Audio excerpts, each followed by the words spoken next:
Welcome to the darkness. Tonight's story will take you on a journey where familiarity turns to fear, and a simple drive becomes something far more sinister. This is The Silent Passenger. I used to drive long hours for work, that kind of job where you spend more time on highways than in your home. I didn't mind at first. Driving gave me space to think, to decompress. But I guess over time it is easy to lose track of things out there, on the road, late at night. That's when you start noticing things that you shouldn't be there. It happened about 2 years ago, on a stretch of highway in the middle of nowhere. It was one of those dark nights where the sky is black. You can't tell where the road ends and the horizon begins. The only thing keeping me awake was the steady hum of my truck and the occasional flicker of headlight from passing cars. I had just finished a delivery, headed back home, and it was late, probably close to 2 a.m. The highway was deserted, just me, my truck, and miles of empty road. I remember glancing at my mirror, like I always do, but this time I saw something that made me grip the steering wheel a little tighter. There was someone in the back seat. I felt my stomach drop. The highway was completely empty, and I'd been alone for hours. I hadn't stopped to pick anyone up, but as clear as day, I could see a figure sitting there, in back, just out of reach of the dim light from my dashboard. At first, I thought my eyes were playing tricks on me. Maybe I was just too tired. But when I blinked, it was still there. My heart started racing, and I had this instinct to pull over, but something stopped me. Something about the way the figure just sat there, completely still, didn't feel right. I didn't turn around. I couldn't.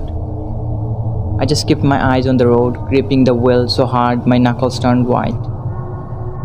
Every few seconds I glanced back in the mirror, hoping that maybe I imagined. But every time, that shadowy figure was still there, sitting perfectly still, like they were waiting for something. I can't explain the feeling that crept over me. It wasn't just fear, it was something deeper. Something primal, like my body was screaming at me to get away. But my mind was frozen, unable to act. I don't know how long I drove like that, but it felt like hours. My hands were slick with sweat, my pulse pounding in my ears. I kept thinking, what do I do? What if I stop and it's still there? What if I don't stop and something happens? And then, in the middle of my panic, I made a decision. I was going to check. I couldn't keep driving with that thing behind me. So I took a deep breath, keeping one hand on the wheel, and slowly, I reached down my other hand for the door. Just as my finger brushed the button, I felt it, a sudden cold breath on my back of neck. I slammed the lock button and jerked the wheel, swerving out the shoulder of the road. The truck came to stop, my heart racing so fast I thought I might pass out. I didn't move, I didn't breathe. I just sat there, staring straight ahead, too terrified to turn around. But the strangest part, when I finally walked up the nerve to check the mirror, the figure was gone. I blinked. I even turned around this time, scanning the back seat, half expecting to see anything. But it was empty, completely empty, like nothing had been there at all.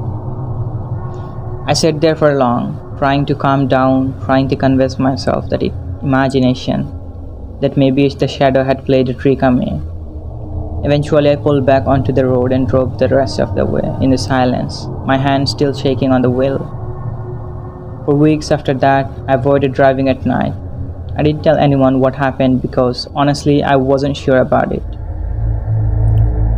I tried to push it out of my mind, to forget the whole thing, but couldn't shake the feeling something that happened in me, something that shouldn't be there.